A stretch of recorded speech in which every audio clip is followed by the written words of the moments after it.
Whakataka te hau ki te uru, whakataka te hau tonga, kia mā ki uta, kia mā taratara ki tai. I ata kura, hei mauri.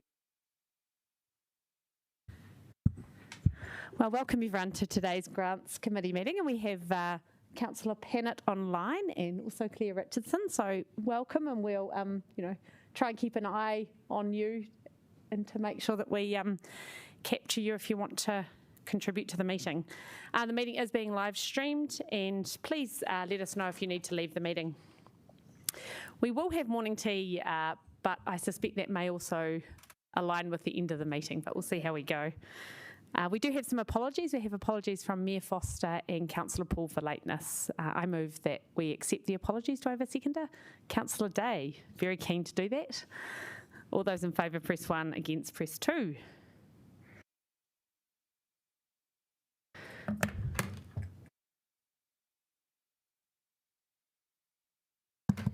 Thanks everybody.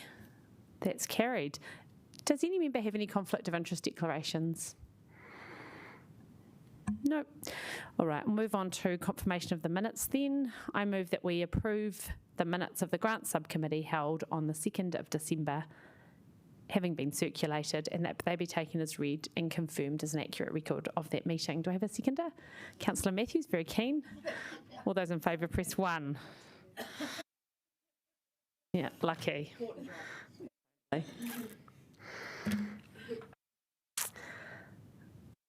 All right, there's no public participation today, so we'll just move on to the first item of general business, which is item 2.1, which is the independent review into the Wellington Night Shelter and grants management and recommendations. And I'll just note there's a slight tweak to the published recommendations there, just to add in a report back to the Grants Committee before July 2022. So basically giving the recommendations about a year to bed in, and then we'll get a report back about how they're working and how the new relationship framework's working.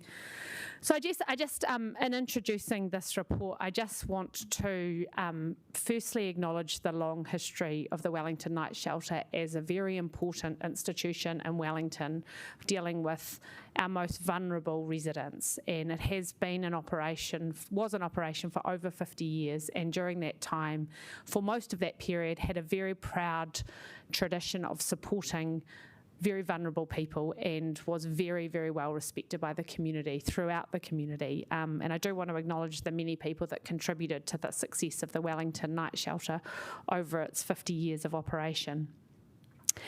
I also want to acknowledge the report writers, Ross Tanner and Karen Wallace, for looking in a compassionate way at the experience of people in the night shelter, and also the engagement and interaction with the council.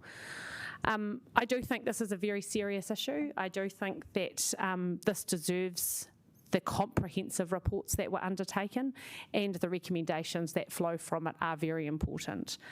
The situation at the night shelter was inhumane, it was degrading, and it didn't meet the standards of basic hygiene. And I want to talk about that in some detail, because I think it's important not to gloss over the situation there. Because the reality was that the physical environment was appalling. There was human teeth, faeces and clumps of hair, and urine-soaked carpet, and mouse and rat droppings. And I say that because I don't want to underplay what occurred here. It was deeply unacceptable and very upsetting. And I apologise to those people who lived there and to the families of them, because that should never happen, and it did not support people in the way that they needed, and it wasn't appropriate or fair, and it must never happen again. And I just also want to talk about the future, which I think is bright and is better. The City Mission have taken it over, and I think that's good on many levels. They have the experience to run this well, they have the scale, they have the professional ethos, and they're used to an inspection and monitoring regime. They operate this in other ways, in the other things they do across our city, and they certainly signal a change not only in the physical environment of the night shelter, but the underlying ethos into how this will be run in the future. I think that the reports are useful, but probably more useful is the change in practice that they deliver within the council. And I guess for me, my position on the contracts that the council enters into is that those contracts are pieces of paper, but behind them they have a whole lot more. There's a whole lot of relationships, there's a whole lot of interactions, and those are the things which are much more important than what the words on the page say. And that's why I think that the new relationship management framework that is being adopted for specific groups of grant recipients is very, very important, because a contracted out model of this kind of service does not contract out responsibility for humane and dignified care of people and operation of services. So I'm very optimistic that the new grants processes, but more importantly that new relationship framework that will be developed and implemented, will ensure that we actually have much deeper and more meaningful relationships with grant recipients, and we deliver a better outcome for residents, and that these things don't happen in the future. So with that, I will move the report. Is there a seconder? Councillor Matthews, would you like to speak? Just very briefly, I think, like everybody, I'm distressed to hear about the circumstances that people were living in. I think the content of the reports is very good, and the actions suggested. I would really like to acknowledge your persistence, Councillor Fitzsimons, in seeking to have all of the information that is necessary, seeking action to be taken, and also willing to be accountable to the public and to apologise, for what has happened here. And I guess I would just note that this, the relationship agreement to me is all the more important, because I'm starting to become very alarmed that our homelessness and insecure housing problems are going to become a lot worse over the next year or two because of unaffordability and shortage of housing in Wellington City. So we do need to be ready to look after people. So I just wanted to acknowledge your work there, Fleur, and thank everybody who was involved in the preparation of the reports. Councillor Day. I'd just like to total call your comments, Councillor Matthews. I think one of the things, the report was fantastic at just sort of outlining the situation and the fact that I didn't really have that knowledge that the government funders have a very hands-off approach, which means that it's all the more important that we have that kind of connection and making sure that we're honouring that. And I found the reports really helpful, really interesting to read, and could see that there's been a lot of work put into really considering what we can do as a council to influence that. But I also just do want to say, Councillor Fitzsimons, thank you for fronting this in the media. It's important that that we do show the empathy that's needed to the community, so that people can be assured that we've come through and we've learnt something from it. So thank you for taking that on in that public way. I think it helps council move forward, and I want to thank the staff for the work that they're doing to set this new pathway in a really strong way. So I think we've got a much better way forward, which is awesome. Ngā mihi. Councillor Pennant. Kia ora everyone, thank you very much. And also I'd like to acknowledge your leadership, Councillor Fitzsimons, and also just to acknowledge the staff too, that having yourself reviewed is a bit tricky, but also I know the amount of fantastic work that people do for homeless people, and Jenny, as you know, you've recently helped one of my constituents and I was very grateful for that. So I think there's some super helpful things here.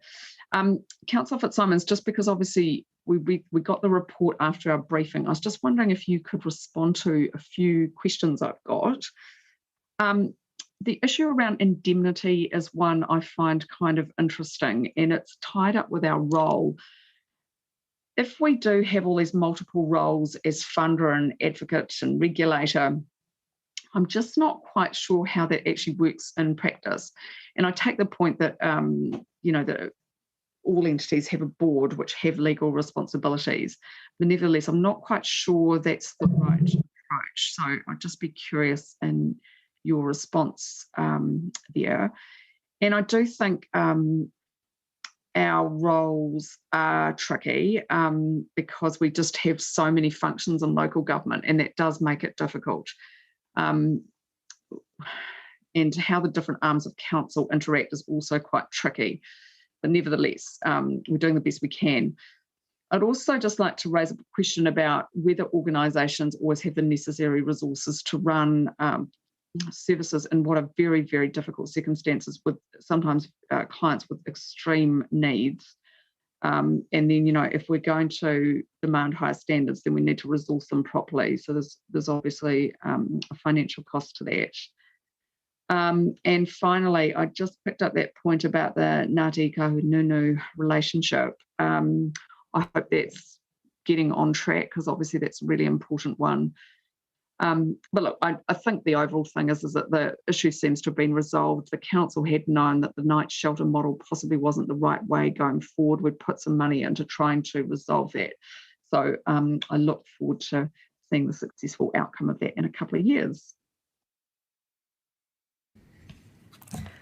All right, just briefly, just thanks everybody for the comments.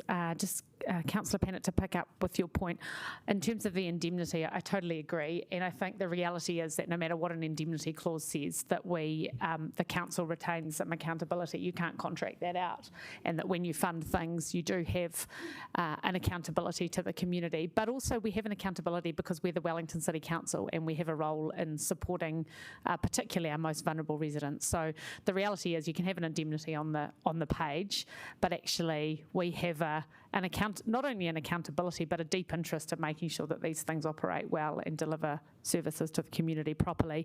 And that's part of the reason why I've added this number 4 recommendation, just to make sure that we do have some oversight and report back about how this is implemented, because it's certainly, I think, the indemnity aspect of it is it's got questionable enforceability in any case, but the more important aspect is the new relationship framework, which actually says that we're going to try and sit down and talk to these people. We're going to go to their premises. We're going to engage with them. We're going to reflect the fact that we have a shared interest in terms of outcomes for residents.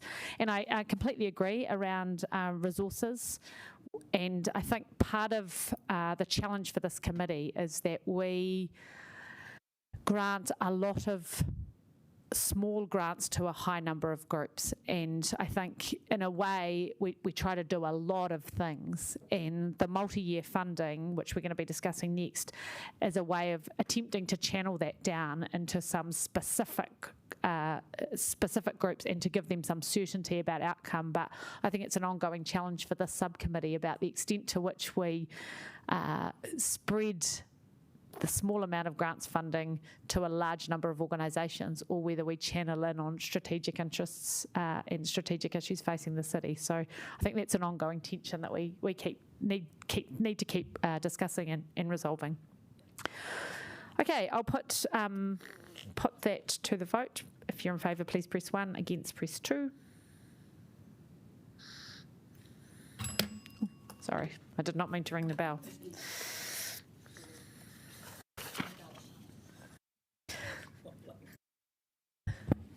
That's carried.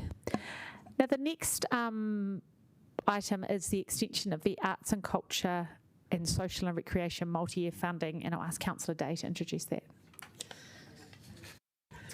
Kia ora. Good timing. Just about to talk about the multi-year funding. So I'm very happy to introduce this paper. I don't think I need to say a lot about it. The paper is very well written and explains the situation, so you can see under the recommendations that that number 2 is referring to the current long-term being funded available, yeah. And the other thing to note is that this is for the next year, so this is sort of a bit like a rollover because we've got some changes happening in our system. But I think the key thing, and I know that Councillor Matthews will be addressing this, is around the CPI issue, which we've since I've been on council, CPI has always been included, and I think it is really important when we've got funds that are always under huge pressure, and we'd always like to be putting more money in. It's hard when our money is having not as much impact, but and just looking at the list, these organisations, they all have a long history in our city and do amazing stuff, and having the security of that funding means that they can plan with confidence and continue to help our city deliver for the people who live here and the people who will live here. So really happy to recommend it, and thank you to the officers for the work that they've done and finding out the answers to our questions from the other day. Thank you. So happy to move it. Thank you. Seconder. Is there a seconder? Councillor Foon, would you like to speak? Just to acknowledge actually what Councillor Day is saying about all of these organisations and what they're delivering for Wellington and the certainty, and I also agree with the process.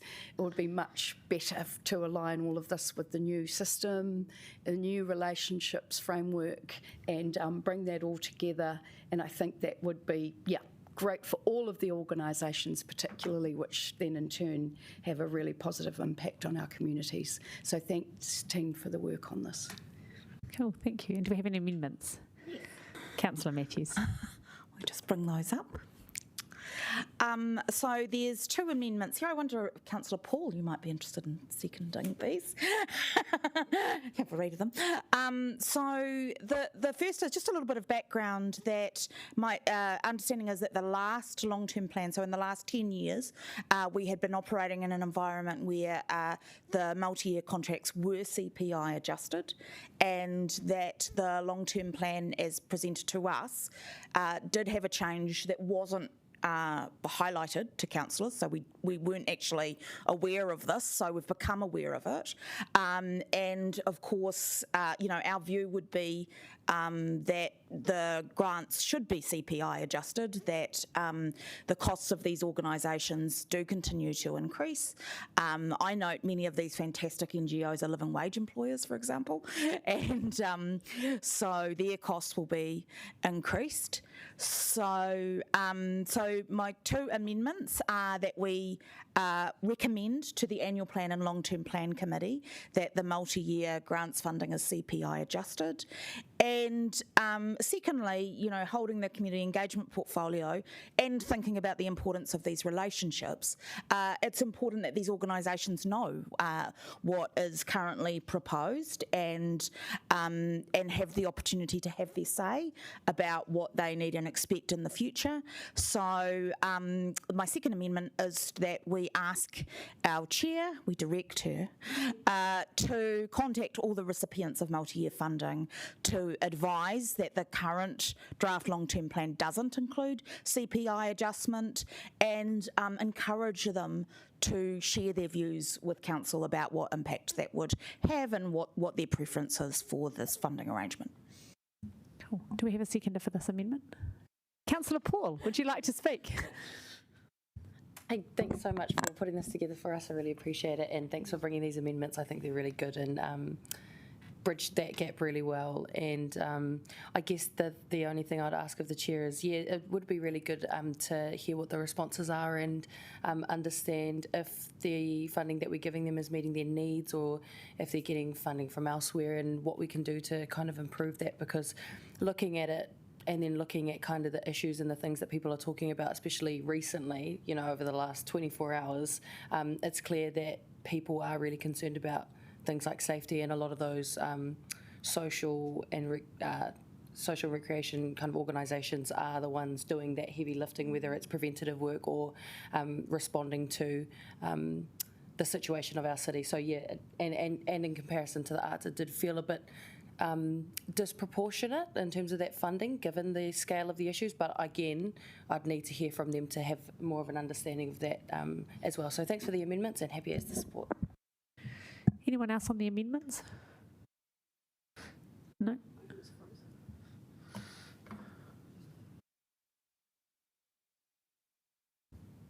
let's put those amendments. Oh, it's right to reply. I'm sorry. I always forget this. Of course you can. No, I just Go wanted for to say that one point, Councillor Paul, that the opportunity to participate in the long-term plan discussion won't just be around the issue of CPI, but will be broader about what people are seeing and the work they're doing in the city and what their needs are. I think that's a excellent bonus from this amendment. Cool. Thank you very much. All those in favour, press 1, and a contrary, press 2. Haven't finished yet, Councillor Day.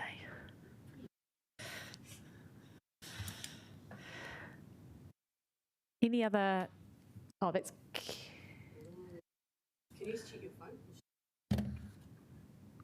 Okay.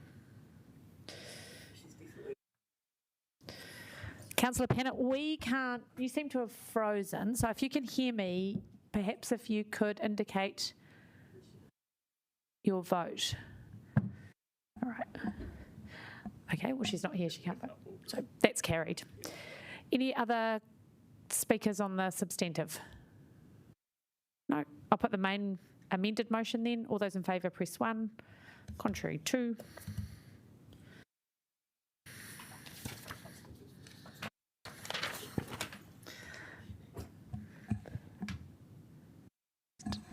That's carried.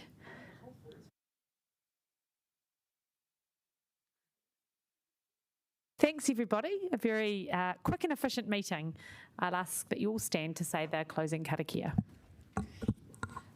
Unu here, ki te uru tapu nui.